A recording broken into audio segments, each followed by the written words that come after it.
Well, good morning, traders and investors. My name is Roger Scott, and I'm the senior strategist for Wealth Press. Today is Thursday. It is the 25th of March, and it's 8 a.m. The market's going to open up in an hour and a half, but I always do my analysis before the opening bell.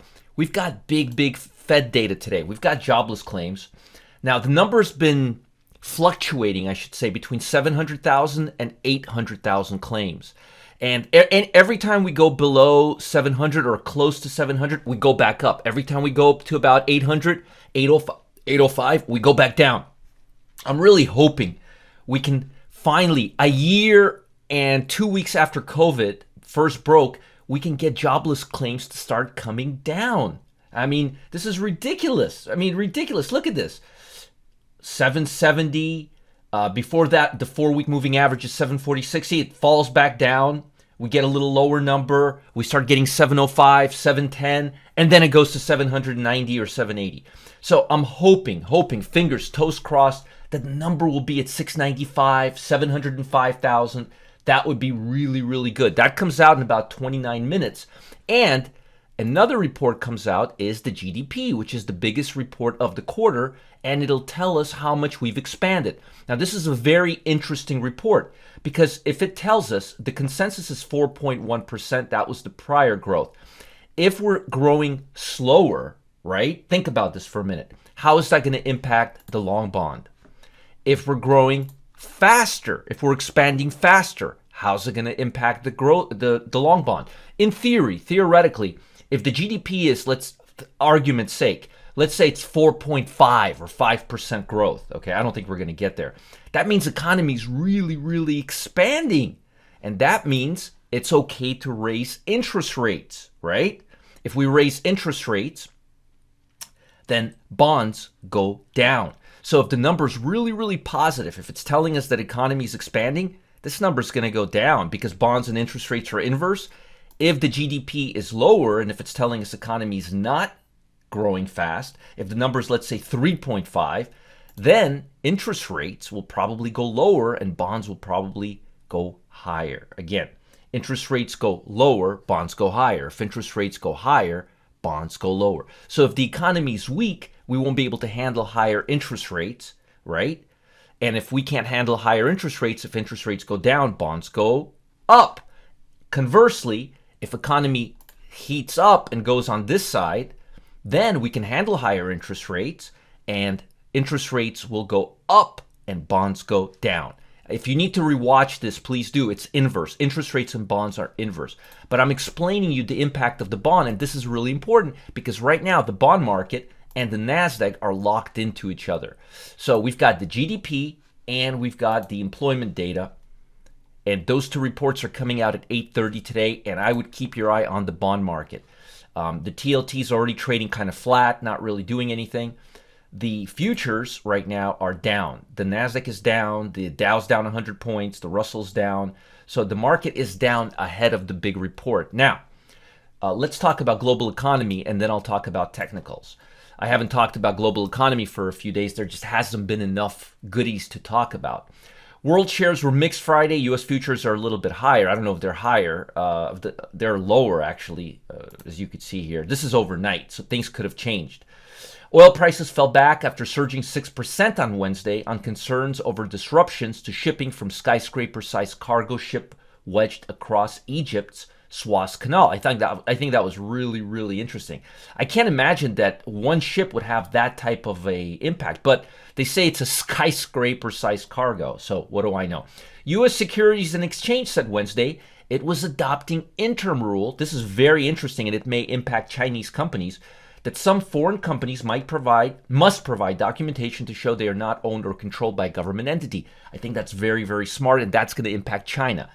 The requirements mainly is expected to affect Chinese company listed on U.S. exchange, and SEC statement triggered selling of such companies in Hong Kong. Alibaba, keep your eye on Alibaba. Keep your eye on Tencent. I was actually very bullish on Tencent because it's a really good company. It's like Spotify in China. Baidu declined 8%, cell phone maker. So keep your eye on Chinese tech stocks. They've been actually doing really well. Investors, they're keeping an eye on effort to combat the economic impact of COVID. Biden administration considering up to $3 trillion in additional spending on infrastructure. Folks, infrastructure, can you say basic materials and industrial stocks, green energy, can you say EV, electric cars, and alternate energy, and education? That's great. That's really, really great. Treasury Secretary Yellen told the Senate she believes, and she's ballsy, the U.S. government has more room to borrow, but said higher taxes would be likely required in the long run to finance future spending increases. That spooked investors. Of course, look, if you want more money, you need higher taxes. The only way you're going to get higher taxes, not artificially, is by employment heating up, jobs. It's not going to be stimulus. It's going to be jobs. That's the only way to do it. Meanwhile, Federal Reserve Chairman reiterated that recent jump in yield, which soared from less than 1% to 1.63%, he's talking about this right here. Remember, soared, bond market goes down, interest rates soar. They're inverse. Was mostly a sign of confidence among investors that the economy is improving. Yeah, well, that's what I was saying. If GDP is good, the problem is if the economy is improving and we continue to improve, what's going to happen to the NASDAQ? Remember, they're locked into each other right now. So we need to show that NASDAQ can overcome this better economy because earnings so far are not doing it. So that's going to have to wait till next quarter, which brings me to technical action. I want to give you guys a nice narrative so you have an understanding of what's moving what right now. Now, I drew this triangle yesterday, and as you could see here, the NASDAQ's not holding it. We're breaking down. Now, this is a symmetrical triangle, which means it can break out either to the upside or downside, and you guessed it, it's breaking to the downside. If you're wondering and if you're surprised by this, just watch any of my videos over the last 3 months, and that'll take all the surprise out of the equation. So the NASDAQ large caps are breaking down, but we're also starting to see a breakdown of other sectors, like the Russell 2000, which is below the 50-day moving average in the twilight zone, like the S&P, which has all the large cap tech stocks in it. You could see here. So I'm expecting a more of a washout. Now, let's look at sentiment or momentum levels on a long-term basis on the S&P. First of all, if you look at the broad market, any stock over $2, you will see that the number of stocks trading above the 200-day moving average. Let me give you a reality check here. Look at that. Look at that. The last time we were here was 2009. We went down, and the time before that was 2003. So stocks trading over $2 are grossly overpriced on a long-term basis right now. Again, look at this line. Look at this horizontal line. That's what I want to do. Look at that. One time, two times. This is 20 years. This is 20 years. Let me, let's see. How can can we make this bigger? Huh. Let's see here. That's weird. Let's try to make it green, okay? See that line? How often do we go past that line? And what happens every time we go to that line? Come down. We come down.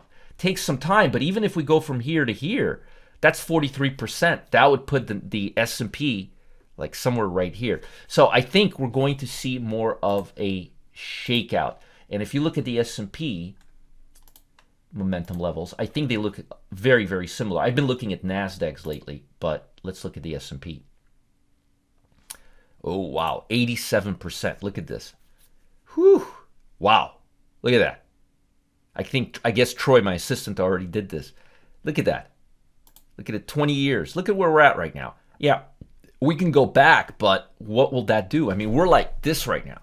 So we need to come lower. We need to trade lower. Now, on a short-term basis, this is the number of stocks trading above the 50-day. This is more of like a swing trading indicator. We're kind of coming up, but again, until we come down from these levels all the way down, it just down. Look at that. We go up here, we huff, puff, but we come down all the way here, all the way to the 37th percentile, which is lower than where we're at. Huff and puff here, we come down. Huff and puff here, we come down. Anytime we go to these crazy momentum levels, stretched overbought levels, we come down. And this is now on the 50-day line and on the 200-day line. So what's the best course of action? Well, look, if the NASDAQ, if the SPY, let me just show you logically.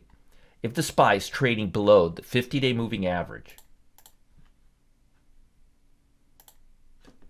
and it's breaking down, and if the Nasdaq's already broken down,